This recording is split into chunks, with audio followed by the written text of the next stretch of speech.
नमस्कार, स्वागत है आपका मुनाफे की मंडी में। आज कमोडिटी मार्केट में मेटल्स को छोड़ दे तो सारे नॉन एग्री मार्केट आज कमजोर ही दिख रहे हैं।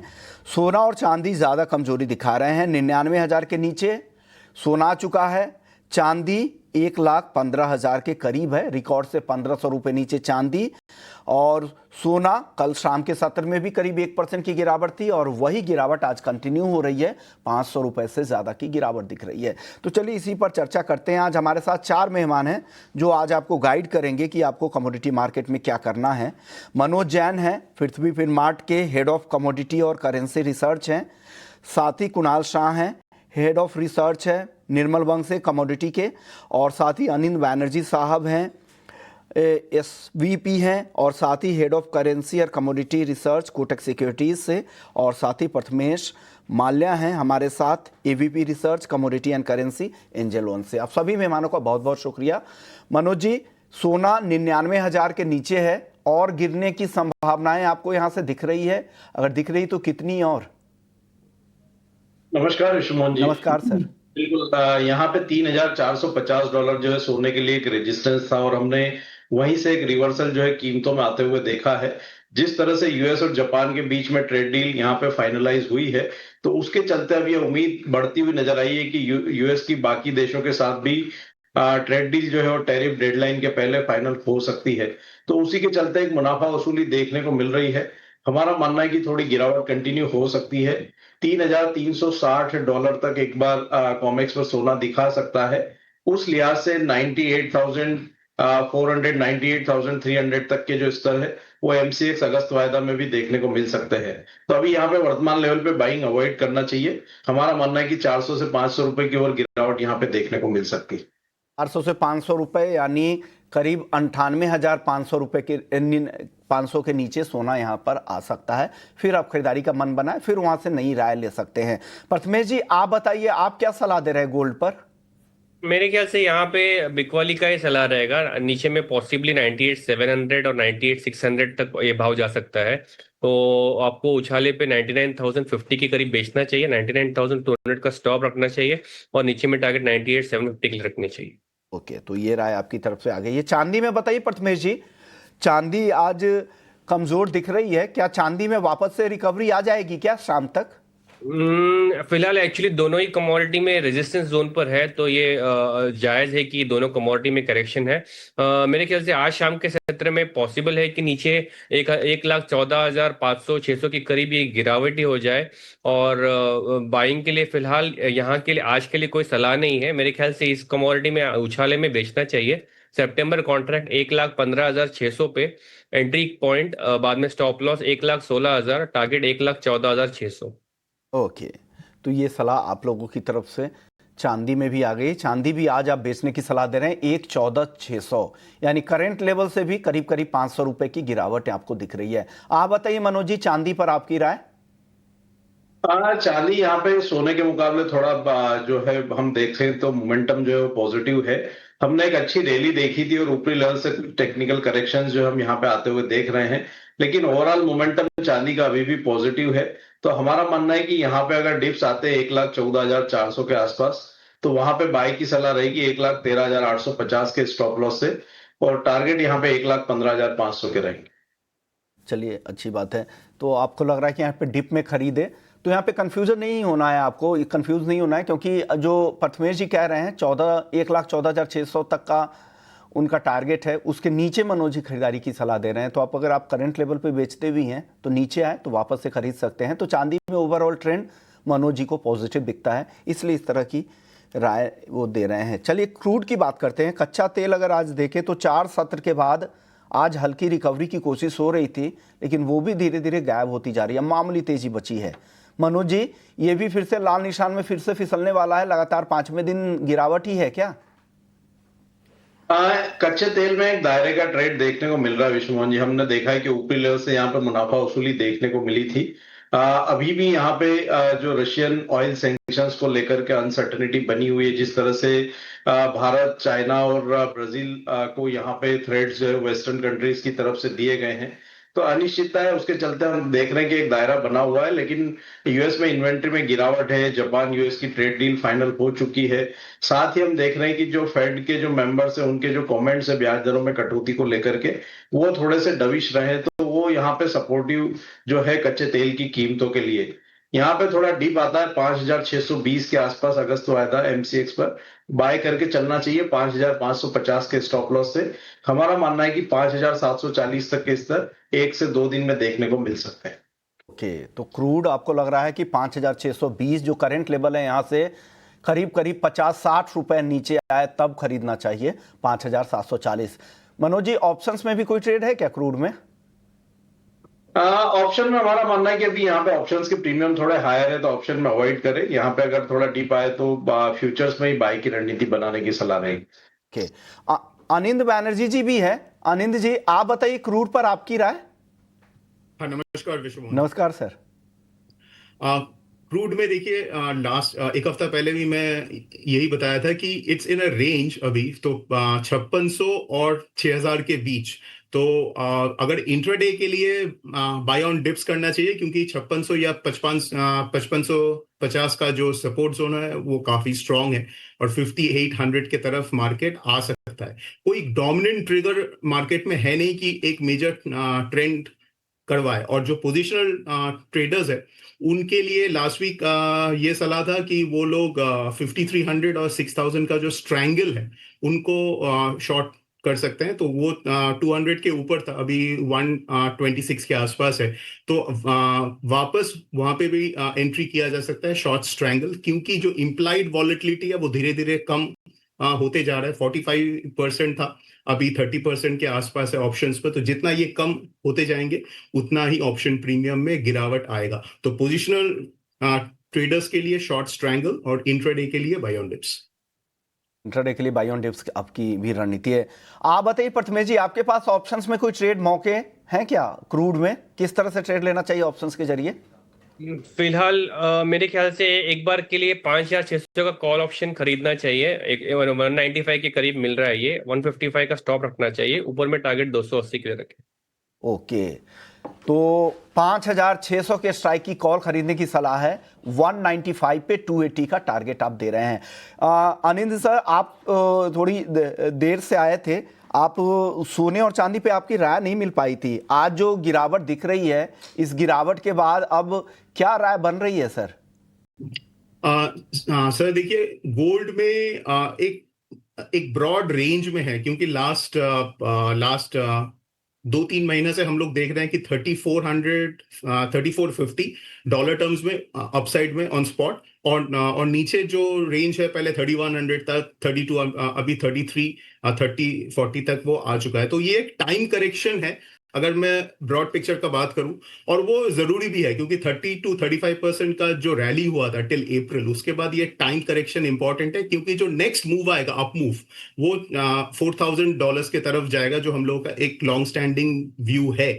तो अभी फिलहाल के लिए इंट्राडे या 1-2 दिन के लिए 98,000 के नीचे will be a good place to buy, और इंट्राडे के लिए 98,400 इज एन इंपॉर्टेंट सपोर्ट। अगर कोई खरीदना चाहता है तो 98,400 या 500 के आसपास खरीद सकता है। पोजिशनल ट्रेडर्स के लिए 98,000 के नीचे will be an ideal place to accumulate. धीरे धीरे ये 3450 को भी क्लियर करेगा और नया हाई मारेगा, बट फिलहाल ये टाइम करेक्शन में है। सिल्वर हम लोग ज्यादा पॉजिटिव है, क्योंकि गोल्ड प्लस कॉपर का एक एंगल प्ले आउट होता है, इंडस्ट्रियल मेटल भी है वो, और पूरा base metal pack is on very bullish trend. तो इसके लिए सिल्वर में भी वही एक रैली आता है, उसके बाद कंसोलिडेशन होता है।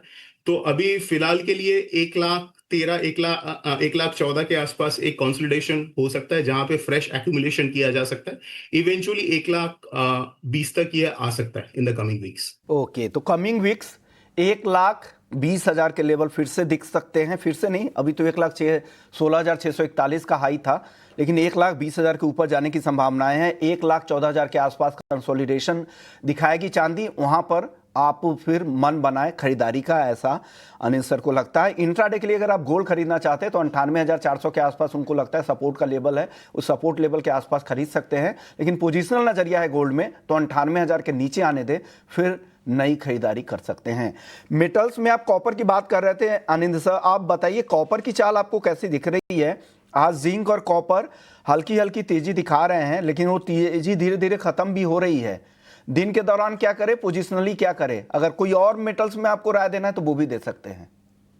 हाँ विश्वनाथ जी, कॉपर में अभी भी अप ट्रेंड ही है, बट कॉपर में एक चीज हम लोग को ध्यान देना पड़ेगा कि 1 अगस्त का जो डेडलाइन है ट्रम्प का, जो टैरिफ्स का, उसमें अगर कोई चेंजेस होता है वो एक मेजर प्राइस रेस बन सकता है। मतलब अभी तो 50% टैरिफ का ऑल इन ऑल एक एक्सपेक्टेशन है, मगर उसमें अगर कोई जो डेडलाइन है उसमें डिले हो, या उसमें कोई जो कौन से टाइप का कॉपर विल बी इंक्लूडेड, तो वो एक प्राइस रिस्क है जिसको ध्यान में रखना चाहिए। ओवरऑल इंट्राडे के लिए 896 के लिए वेट कीजिए, 895 896 वहां पे फ्रेश लॉन्ग इसमें बनता है। 890 के नीचे स्टॉप लॉस लगा के अपसाइड में 910 या 912 तक ये जा सकता है 1-2 दिन में। एल्यूमिनियम भी स्ट्रांग है, बट एल्यूमिनियम में 251 के आसपास it make sense to buy, यहां से ₹2 नीचे। और आपका जिंक में भी अप ट्रेंड है, तो ओवरऑल ये 280 290 तक भी जिंक ऊपर में जा सकता है। 290 तक सर? हाँ। उसके लिए टाइम फ्रेम क्या है सर? देखिए अभी फिलहाल मुझे लगता है जिंक में कंसोलिडेशन था काफी लंबा, तो ये जो अभी कंसोलिडेशन से ब्रेकआउट दे रहा है 270 के आसपास है, तो हो सकता है 1 महीने के अंदर हाँ हम लोगों को ये 285 290 का लेवल दिख जाए। तो 290 1 महीने में दिख सकता है। ब्रेकआउट जो यहाँ पे दे रहा है वो उसको वहाँ से 290 तक भी ले जाने की संभावनाएं दिख रही है इस ब्रेकआउट के बाद। एल्युमिनियम भी पसंद है, लेकिन करंट लेवल पे नहीं, ₹2 और नीचे आने दे। अगर कॉपर भी खरीदना है तो 890 के नीचे का स्टॉप लॉस लगा ले, 910 912। लेकिन एल्युमिनियम और कॉपर की जो राय है वो 1-2 दिनों के लिए है, लेकिन जिंक की जो राय है ये पोजिशनल 1 महीने के लिए है। मनोज जी, आपको क्या पसंद आ रहा है बेस मेटल्स में? विश्वनाथ जी, बेस मेटल्स में यहाँ पे कॉपर में एक अच्छा मोमेंटम बना हुआ है। हम देख रहे हैं कि एलएमई पर कीमतें जो रेजिस्टेंस था $9,740 उसके ऊपर सस्टेन होती हुई दिखी है। और भारतीय बाजारों में भी हम देख रहे हैं कि 888 का जो सपोर्ट लेवल था उसके ऊपर यहाँ पे ट्रेड देखने को मिल रहे हैं। तो अगर थोड़ा सा डीप आता है 894 तक, तो जो जुलाई का वायदा वहां पे बाय कर सकते हैं 889 के स्टॉप लॉस से। 904 तक के जो टारगेट है वो यहाँ देखने को मिल सकते हैं। 904 एक मेजर हर्डल है कॉपर के लिए क्लोजिंग बेसिस पर। ये लेवल के ऊपर अगर एक बार क्लोजिंग आती है विश्वमोहन जी, तो हमारा मानना है कि 922 तक के स्तर भी जो है कॉपर यहाँ दिखा सकता है। 922 भी ये तो खैर इंट्राडे के लिए टारगेट है 904 का, पोजिशनल रहा है 922 तक भी जाने की संभावना है, यानी आप भी कॉपर पर बुलिश है। प्रथमेश जी, आपकी टॉपिक मेटल्स में? कॉपर में आज के लिए खाली 902 के करीब सेल करना चाहिए, 906 का स्टॉप, नीचे में 892 के लिए टारगेट। अगर ये लेवल्स नहीं आते हैं तो यहाँ पे ट्रेड को अवॉइड करना चाहिए। नेचुरल गैस भी राय ले ही लेते हैं। नेचुरल गैस आज सुस्त है 270 के आसपास, अब तो कमजोर काफी हुआ है। मनोज जी, कुछ और कमजोरी दिख रही है क्या एनजी में? हमारा मानना है कि एनजी में 260 से 255 के रेंज में एक अच्छा सपोर्ट जो है देखने को मिलेगा विश्वमोहन जी। हमने ऊपरी लेवल से काफी गिरावट देखी है, काफी ओवरसोल्ड जोन में एक काउंटर आ चुका है, तो अब यहाँ पे बिकवाली नहीं करना चाहिए। इवन अगर बिकवाली हो तो एक बार शॉर्ट की पोजीशन में मुनाफा वसूली की सलाह रहेगी। हमारा मानना है कि 255 नेचुरल गैस के लिए एक स्ट्रॉन्ग सपोर्ट रहेगा, तो 260 के आसपास के अगर स्तर मिले तो वहां फिर एक बार बाइंग इनिशिएट की जा सकती है। ओके, 260 का लेवल दिखे तो वापस से खरीद सकते हैं। ये जुलाई कॉन्ट्रैक्ट को लेकर ये राय है। मैं अगस्त कॉन्ट्रैक्ट का भाव बता रहा था 270। यहाँ पर प्रथमेश जी, कोई ऑप्शंस का ट्रेड आपकी तरफ से एनजी में? यहाँ पे डायरेक्शन जो है मुझे अभी भी नीचे की तरफ दिख रहा है 260 तक का।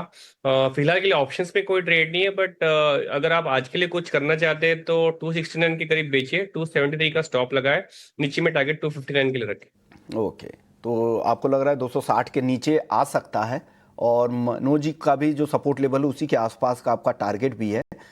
तो 266 के आसपास में जुलाई कॉन्ट्रैक्ट है जिसकी एक्सपायरी है 28 जुलाई को। आप बता दीजिए आनंद बैनर्जी सर, आपकी राय एनजी पर?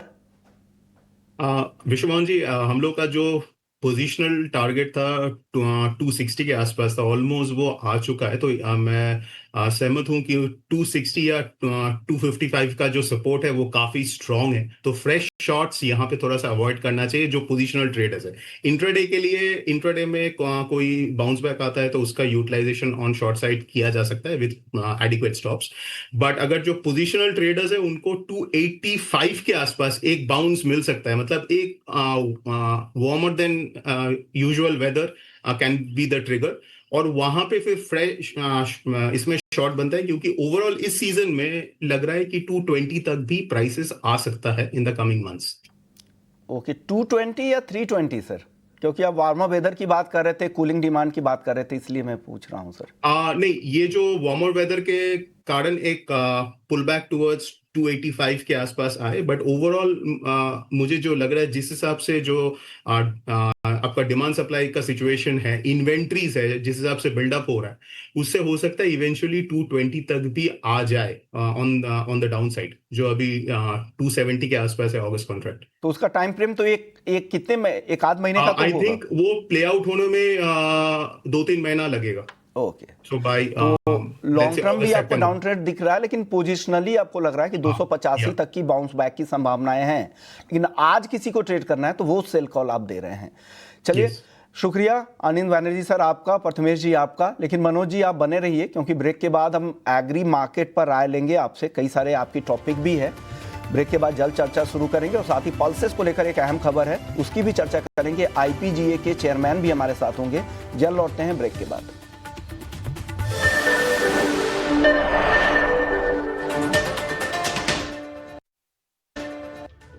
ब्रेक के बाद आपका स्वागत है और आप देख रहे हैं मुनाफे की मंडी। पहले बात कर लेते हैं पल्सेस की। मूंग की खेती को रिपोर्ट ये आ रही है कि मूंग की बुआई 11% अब तक बढ़ती हुई दिख रही है।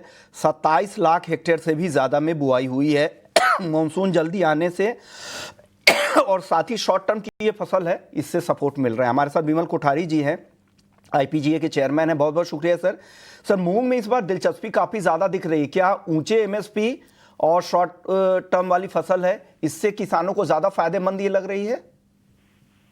धन्यवाद विश्वमोहन जी, आपने मुझे शो पे आमंत्रित किया। हाँ बिल्कुल, आपने सही फरमाया कि जो एक तो ये मूंग की जो क्रॉप है वो बहुत शॉर्ट ड्यूरेशन क्रॉप है, 60 दिन की क्रॉप होती है, तो किसानों को इसको बहुत जल्दी रिजल्ट मिल जाता है। दूसरा, उसका MSP भी बहुत अच्छे है, 87 रुपीज से ऊपर है, लगभग 88 रुपए के 88 रुपीज के आसपास इसका MSP है।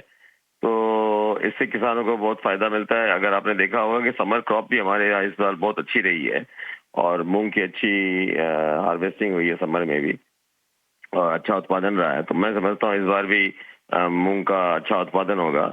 और अगर हम दूसरी दालों की क्रॉप देखें तो हमें जो अनुमान मिल रहे हैं, उड़द और तुअर में कुछ कमी है। उड़द में भी थोड़ी इस बार कुछ कमी दिख रही है, और तुअर में भी, खासकर कर्नाटक और महाराष्ट्र के कुछ बेल्ट में तुअर में भी कमी दिख रही है।